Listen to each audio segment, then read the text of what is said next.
மண்வாசம் ஒவ்வொரு இதழிலும் சிறந்த சிறுகதை வெளியாகிறது. இம்மாத இதழில் சிறுகதை எழுதியிருப்பவர் எழுத்தாளர் தேரூர் கோபி அவர்கள்.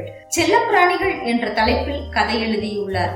சிறுகதை என்ற சொல் ஷார்ட் ஸ்டோரி என்ற ஆங்கில சொல்லின் மொழிபெயர்ப்பு. இச்சொல்லை வைத்து சிறுகதை என்ற வடிவத்தை புரிந்து கொள்ள கூடாது. இது சிறுகதை என்ற வடிவம் உருவாகி வந்த ஆரம்ப நாட்களில் சொல்லப்பட்ட ஒரு பொது பெயர் மட்டுமே. அதாவது சிறுகதை என்றால் சிறிய கதை அல்ல. எல்லா சிறிய கதைகளும் சிறுகதைகள் அல்ல.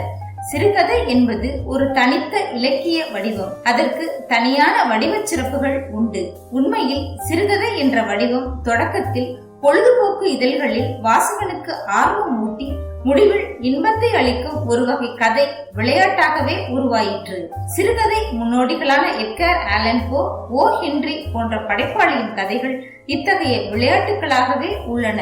சிறுகதையை வாசிக்கும் பொழுது வாசகன் வெறுமனே கதை படிப்பவனாக இல்லாமல் கதையை பலவாறாக ஊகித்து புனைந்தபடியே செல்கிறான். இப்படி இருக்குமோ, இப்படி முடிப்பாரோ என்றெல்லாம் அவன் எண்ணிக்கொண்டே படிக்கிறான். இப்பொழுது கதையில் வாசகன் பங்கேற்க ஆரம்பித்து விடுகிறான்.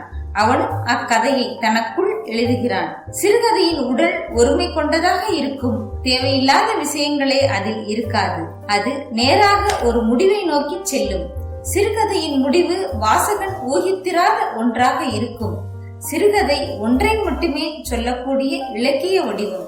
சிறுகதை வாசகனிடம் எதையாவது சொல்வதற்காக உருவான வடிவம் அல்ல. வாசகனை கதையில் பங்கெடுக்க வைப்பதற்காக உருவான வடிவம். வாசகனை எந்த அளவுக்கு கற்பனை செய்ய வைக்கிறதோ அந்த அளவுக்கு சிறுகதை வெற்றி பெறுகிறது. சிறுகதை அதன் கடைசி வரிக்கு பிறகும் வாசகன் மனதில் மீண்டும் தொடங்குகிறது. தேரூர் கோபி அவர்களின் செல்லப்பிராணிகள் சிறுகதையும் அப்படித்தான். வாசித்து முடித்த பின்னரும் யோசிக்க வைக்கிறது. நமது மண்வாசம் வாங்குங்க, வாசியுங்க, கதையோடு பயணியுங்கள்.